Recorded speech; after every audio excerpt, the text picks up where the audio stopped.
what are your thoughts on the upcoming Australia-India series? I like the inclusion of Marcus Harris. Marcus Sinclair Harris. Yeah, I think he's someone who's got a lot of good energies about him, and he's raised in WA, started playing for WA, so I'm counting that as another WA boy in the Shield. Yeah, you can count that. He did start here, didn't he? Yeah, I'm counting it. Not a bad call. Obviously, also the inclusion of Peter Hanscom regaining his position. What are your thoughts on that? Yeah, he's really been slaving away in the Shield, and it's like, what more does he have to do? But at the same time, I just don't see he's actually able to come in. Good call. I'm not sure on Travis Head. Yeah, personally, I'm not sure he should be there. Before he came in against Pakistan, I was really pro Travis Head. Yeah, so was I. But I'm still not against it. I just feel like there could be someone better. I'm not a massive Maxwell fan, but I feel like he deserves to be in there based on his Shield form. Yeah, that's something that not so much worries me, but just sort of irks me. Just that, they're saying, oh, he needs to prove himself in the Shield, but then they're giving their test players a go in the Shield and not bringing them up for the T20s, but they're playing players like Maxwell in the T20s when he could be in the Shield proving himself. So in that crucial round where you got all the Aussies, all the test players back in the Shield, and you have Glenn Maxwell slaving away in the T20s, it's sort of like, well, I just want justice for Maxwell, that's all. I think it was the series before the Pakistan Test series. He was actually told, we're resting you for this T20 series so you can rest up for the Test series, and then they didn't pick him. Yeah. So, I mean, you wouldn't be too happy if you got told that, would you? Yeah, I feel like he's just one of those players who's been robbed of a Test career. Sort of Adam Vogers, George Bailey-like. Yes. Cam White. Brad Hodge, Brad Hogg even. And now you can just add Glenn Maxwell to that list.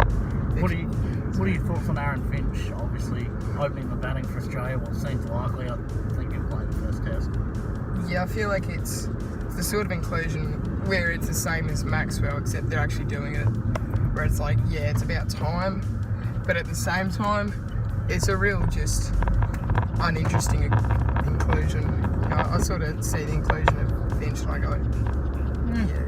When I watch Test cricket, as much as I want to see Australia win, I'm watching it more just to see these new players, or players who really have to earn their spot, see how they go, players who have come up from the Shield and see how they go. So, like, with that South Africa series, we had no new inclusions, and there was no, big exclusions, so I was sort of going into it thinking, yeah, who cares? Yeah, I was surprised to see no Andrew Ty in that one-day series as well. Yeah, AJ Ty's a very good short format cricketer. Yeah. I like the inclusion of how they're really putting Jason Behrendorff and Nathan Coulter-Nile.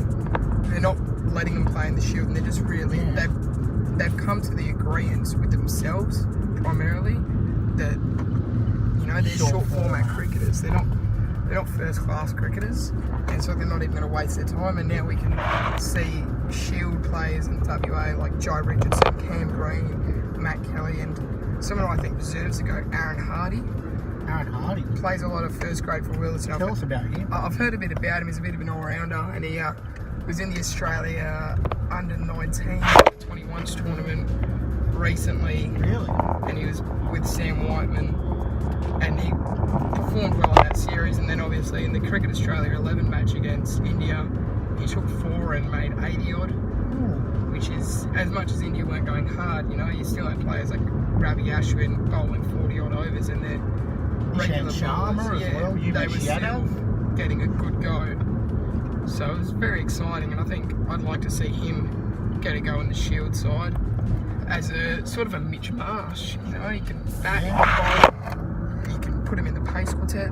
Similar to current West Australian all-rounder Cam Green.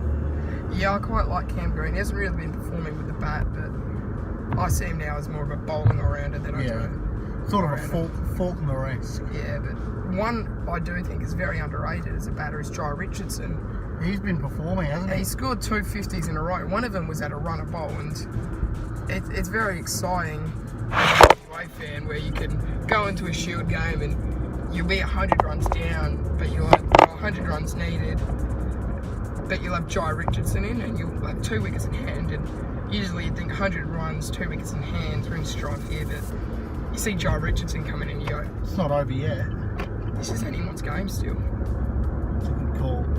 Also, my man Peter Siddle's remained in the Test squad. What a decision. Obviously, Tremaine was also named in the Test squad. Obviously, I don't think they can play unless there's an injury. Yeah. But I think Peter Siddle's good to have there because you always know you can turn to him and he's just going to do a job for you. Tremaine obviously yet to debut. What do you think of those two inclusions? Well, Peter Siddle remaining and obviously Chris Tremaine coming in. I think Chris Tremaine has been slaving away in the Shield. He was last season's top wicket taker for the Shield, and he was second top wicket taker in the JLT Cup as well. And in the JLT Cup just gone there, he's with Gurinder Sandhu overtaking him with that masterful 7-for in the final. Yes. But I think Chris Tremaine's been working hard. He's deserved that spot. I feel a bit bad for Jai Richardson, but at the same time, it's probably better that he isn't in the side travelling across Australia and he's just playing Shield and continuing to get Shield runs and Shield wickets under his belt. Was it a 7-for that Jai Richardson took? It was 7 or 8.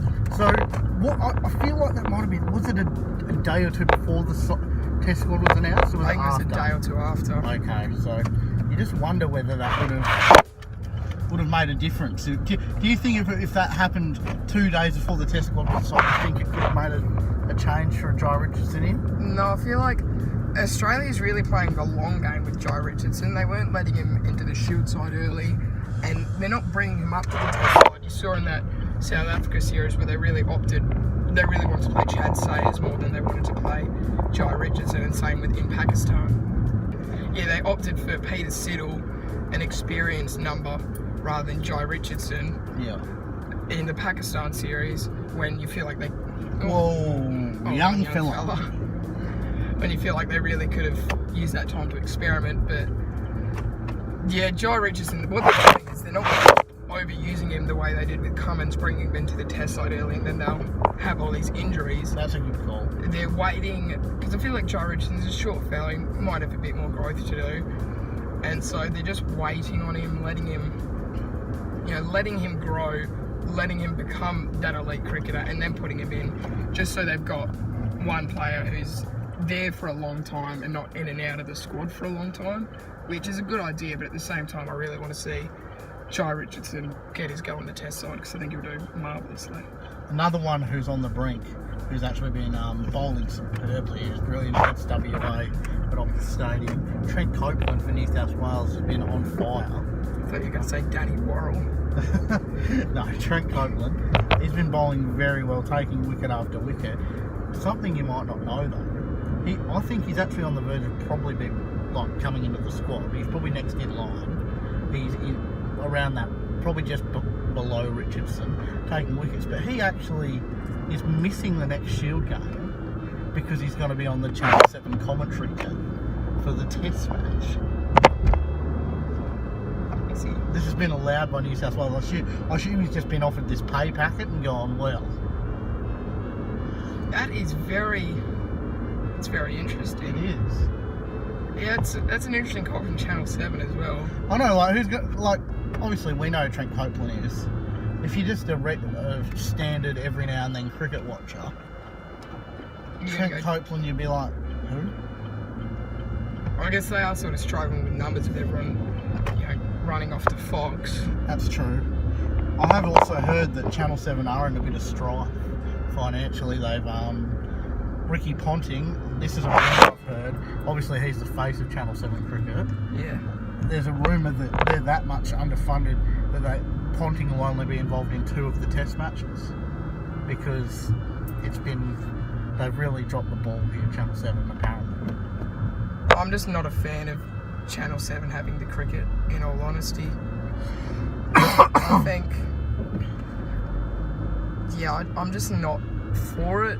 I think they should have kept it to Channel 9. I know it's about the money, but at the same time, you got to think about cricket. The iconography of Channel 9, that Wide World of Sports intro. Yeah. Just hearing that at the start of the summer is very, it's very, what's the word? Inspiring, I guess. And obviously Channel 10 had the Big Bash, and it was a good mix. It was a good partnership. Yeah, you know, and you could go to Foxtel and see it as well. There was no need to go to Foxtel, but at the same time, it was there. Now it sort of just feels very monetized, feels very commercialized. Feels like they're in it for the money and not for the cricket. And it just feels like it's such a long build-up for the cricket to start, because they don't have the international one-days or the international T20s. Yeah. And we're just sitting around waiting for it to start. I mean, on the weekend I was like, Women's Big Bash is on! There was just some cricket to watch. It's just real. Yeah, and on the AFL Grand Final day, they had a women's T20 match on. They did. And I remember watching it and thinking, yeah, cricket, summer of cricket started, and since then I have not watched a single game of cricket on TV because there's just no games. Well, I watched the Australia South Africa ODI at Optus. I streamed it. It was at a very poor quality. That said, the cricketing on display was also very poor quality. You're not wrong there. But yeah, it's just real guan what Channel 7 have done with cricket. It is. What? Maybe we just get it back to the ABC and just really let them. Yeah, I really just go all out. You know, sometimes when I'm desperate just for a sniff, I'll just go for a drive somewhere and put on 7:20 AM. Yeah. And listen to the commentary and go, oh, cricket, come on. That's exactly what happens to me. I mean, you know, you wouldn't have even known the one days were starting in South Africa and then the T20 against India because there was no advertisement, and there were a lot of people at the India-Australia T20s. The saddest part being that 70% of them were Indians. We were out supported. Yeah, with the Australia-South Africa ODI, the fact that there were still tickets on sale at the gate. Yeah. I think that the crowd they had was about 20,000, which is barely enough to fill the WACA. Yeah. So I think they probably could have fit that crowd into the WACA, and the WACA would have made for a much more exciting game. The pitch is a lot better at the WACA. I just like the stadium. It's a lot more unique and a lot more personalised than Optus. I'm not a fan of Optus. In terms of the pitch at Optus Stadium, the Shield game was played there last week, and I was actually pleasantly surprised by what the pitch did. It seemed to have something for the batsmen and for the bowlers. So if we get a pitch like that for the test, I'd be satisfied. I can understand your viewing gripes, obviously, at Optus. Good place to watch the footy, I did find. Yeah. Good place to watch the footy, but I'm not too sure about the cricket. You've seen the cricket there, and you're not a fan? I watched a one-dayer, Australia-England one-dayer, first one at Optus. And if you don't get the right seats, you're just baking away in the sun all day, and it is just very painful. Because a lot of seats aren't in the shade. You don't get any wind in there, which is another thing that sort of ruins, you know, the cricketing. There's no wind, so you don't really get affected when you're bowling by the wind. Yeah. So you don't get any help or anything. So it's sort of just stump to stump. Whereas at the WACA, you're floating away a lot of time on the grass in the heat, but you can always go for that walk to shaded areas. There's the air-conditioned museum you can jump in for 10 to 15, you know, and really just recuperate, find your spot and really channel your energies, you know. Yeah, but if you're talking about good cricketing arenas, and I think Mills Park is the place to go. Yeah, it is. It's a quality ground. I think it's, you know, it might not have as much to it as the WACA or Optus. It's got a lot more character to it. It does. Well, Hayden, I've really enjoyed this conversation. I hope you have at home too. And we'll see you next time. Best of luck in your future endeavours. Namaste.